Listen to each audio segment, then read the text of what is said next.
पण माहिती आहे की आपले आधीचे जे उपराष्ट्रपती होते ते राजीनामा देऊन अचानक गायब झाले. त्याच्यानंतर ही निवडणूक होते.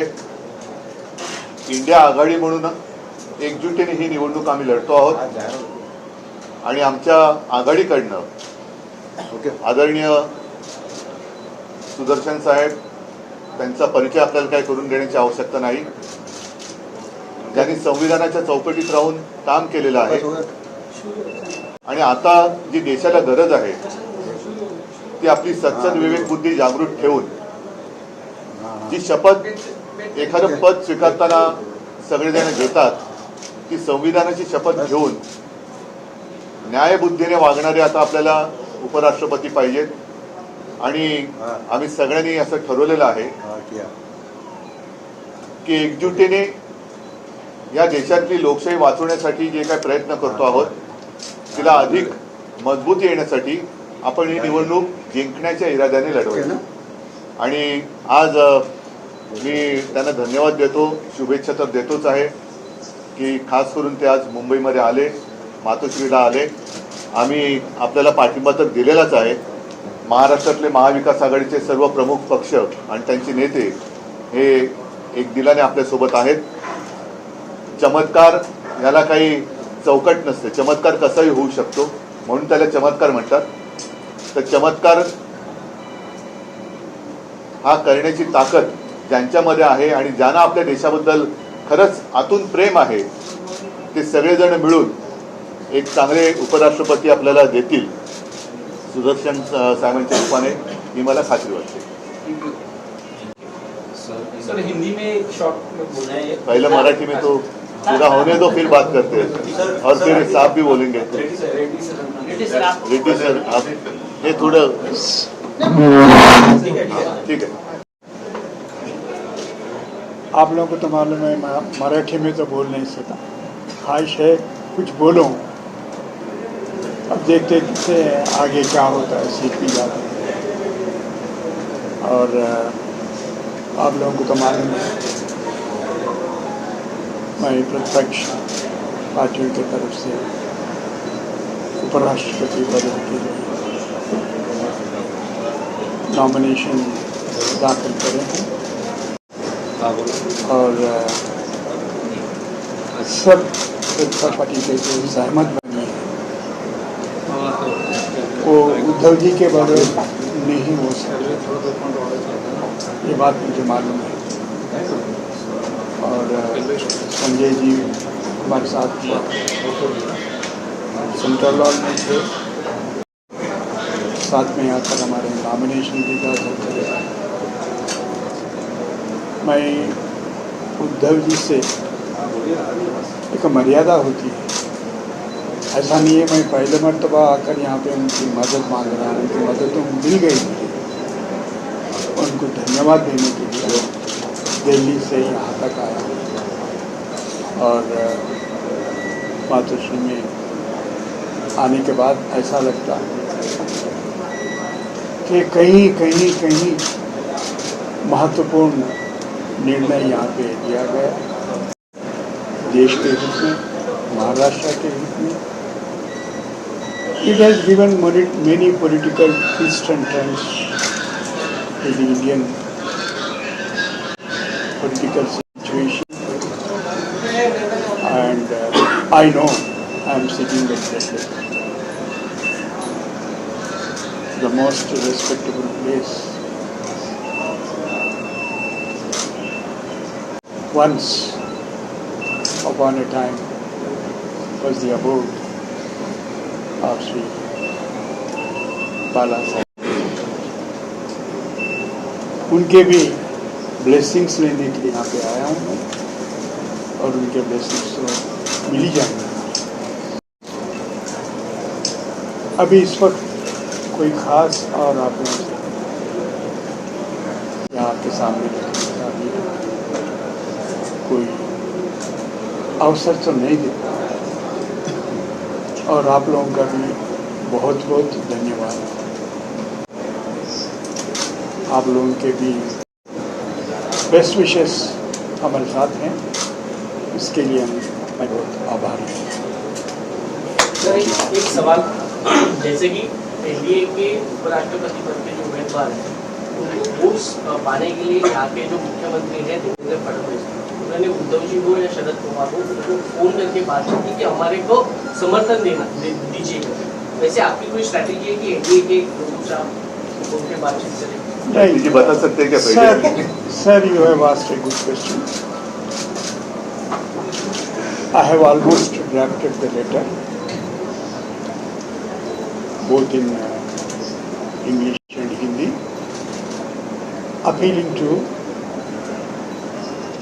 members of parliament, all the members of parliament, irrespective of their party affiliations. Because the electoral college consists of members of parliament, and I do not belong to any political party. Therefore, I think I am the most eligible person to request everyone to support my candidature. Yes, thank you. Uddhavji एक प्रश्न आहे, उद्धवजी एक प्रश्न आहे की India अलायन्सने विजयासाठी जे आवश्यक संख्याबळ खासदारांचं आहे ते नाही, जे एनडीएकडे आहे. अशा वेळेस गोपनीय मतदान आहे. मध्यंतरी हा प्रश्न शरद पवार साहेबांनाही विचारला होता. त्यावेळेस त्यांनी असं म्हटलं की आमचे विरोधी पक्षाचे उमेदवार जरी असले तरी आम्ही नियम आणि चौकटीच्या बाहेर जाऊन काही करणार. तर अशा वेळेस आवश्यक संख्याबळ नसताना विजयाची खात्री कशी होईल? आवश्यक संख्याबळ जरी नसलं तरी मगाशी मी जे बोलताना म्हटलं की देश एका विचित्र परिस्थितीमध्ये नेला जातोय आणि त्या परिस्थितीत जाण्यापूर्वी जर आपण त्याला थोपवू शकलो तर आपल्या देशातली लोकशाही वाचेल. आणि साहजिकच आहे, साधारणतः 100-150 वर्षानंतर गुलामगिरीतून जी आपली मुक्तता झाली त्या गुलामगिरीकडे पुन्हा देश जाणार नाही. म्हणून मला असं वाटतं की संख्याबळ जर का बघितलं तर नुसत्या संख्याबळावरती निवडणूक अवलंबून असली तर निवडणूक घेण्याचाच अर्थ नाहीये. पण तरी देखील ज्यांच्या मनामध्ये एक गोष्ट आता तुम्ही बोललात की या मतदानात गोपनीयता आहे, त्याच्यामुळे ज्यांच्या हृदयामध्ये छुप्या पद्धतीने का होईना देशप्रेम आहे असे एनडीए मधले सुद्धा खासदार देशासाठी हे मतदान करू शकतात. त्यांच्या देशामध्ये करायचे ते खुलकर वो बात नहीं कर सकते, लेकिन दिल में देश के लिए प्यार है अशी लोक देशासाठी म्हणून मतदान करू शकतील. म्हणून मी मगाशी म्हटलं की चमत्काराला काही व्याख्या आणि आकार नसतो. तर ही निवडणूक ज्यांच्या मनामध्ये, जसं आता सुदर्शन साहेबांनी सांगितलं की सगळ्यांनाच ते विनंती करणार आहेत आणि सगळेजण जे बघतायत राज्यसभेचा कारभार कसा चाललाय, लोकसभेचा कसं चाललंय, देशाचा कसा चाललाय, सरकारचा कसं चाललंय, सगळेजण. पण मध्यंतरी फडणवीसांनी तुम्हाला आवाहन केलं होतं किंवा फोनवर जे तुमच्याकडे पाठिंबा मागितला होता त्यावेळेस त्यांनी असं म्हटलं होतं की एनडीएचे जे उमेदवार आहेत CP राधाकृष्णन हे महाराष्ट्राचे मतदार आहेत, महाराष्ट्राचे राज्यपाल आहेत.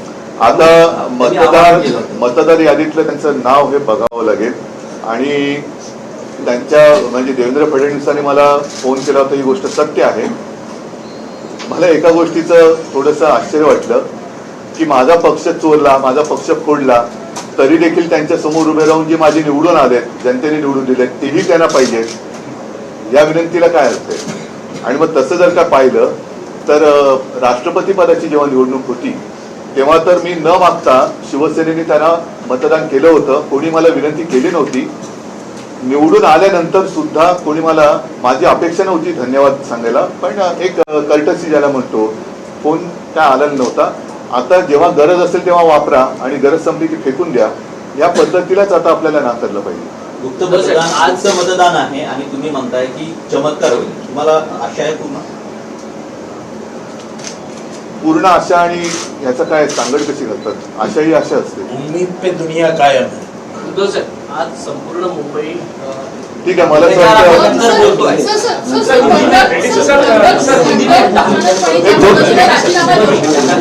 हा एक मिनिट, उपराष्ट्रपती यांचा राजीनामा ज्या पद्धतीनं पाहिला त्यामुळे एनडीए मध्येच आधी काही खासदारांमध्येच नाराजी आहे, त्याचा परिणाम कुठेतरी तुमच्या मी बघा असं आहे, वेळ जाण्यापूर्वी जर का कोणी हालचाल केली तर त्याला एक महत्व असतं. वेळ गेल्यानंतर अरे आपण त्यावेळेला हे केलं असतं तर बरं झालं असतं, या नंतरच्या पश्चातापाला काही अर्थ नसतो. म्हणून मला असं वाटतं की आता ती वेळ आलेली आहे उपराष्ट्रपती अचानक राजीनामा देतात तब्येतीचं कारण सांगून, त्याच्यानंतर ते गायब होतात. ते कुठे आहेत, काय आहेत, कोणालाच माहिती नाहीये, त्यांच्याबद्दल कोण माहिती देत नाहीये. हे सगळंच एक गूढ वातावरण आपल्या देशात तयार होतंय. सर, जैसे आपने कहा कि जो जुडिशरी है वो इलेक्शन का हिस्सा बन रही है, ये देश के विकास के लिए, डेमोक्रेसी को मैंने स्ट्रेंथन कब करने कहा जुडिशरी? आपने कहा सर कि जो देश की डेमोक्रेसी को पसंद करते हैं, उनको स्ट्रेंथन करना चाहते हैं, वो चुनाव में आ रहे हैं. रेड्डी सर एक अच्छी पोजीशन पे रह चुके हैं, सुप्रीम कोर्ट पे रह चुके हैं, लेकिन हितेन जैन एक शख्स है जो 23rd law commission K of India K member है. उन्होंने इस पूरी सिस्टम पे सवाल उठाया. उन्होंने कहा कि जजेस पॉलिटिकल नहीं, वो विषय अलग है. इस सर डाउट इसी नहीं, मिक्स मत करो. ठीक है. हिंदी मध्ये आवाहन. सर आज रेड्डी सर आपको मिले, आपने स्वागत किया. हाँ, क्या पूछना चाह रहे हो? नहीं, वो जो बात मैंने मराठी में की वो हिंदी में चाहते हैं. ठीक है. उधर भी जो बोले मैं भी हिंदी में बोल. हाँ, एक ही बात है. ये अच्छी बात है. ठीक है. रेड्डी साहब अभी आए हैं और आप सभी को पता है देश के लिए आने वाला चुनाव महत्वपूर्ण है, क्योंकि उपराष्ट्रपति मतलब एक गरिमा होती है उस पद की. उस गरिमा कायम रखने के लिए योग्य व्यक्ति वहां होनी चाहिए.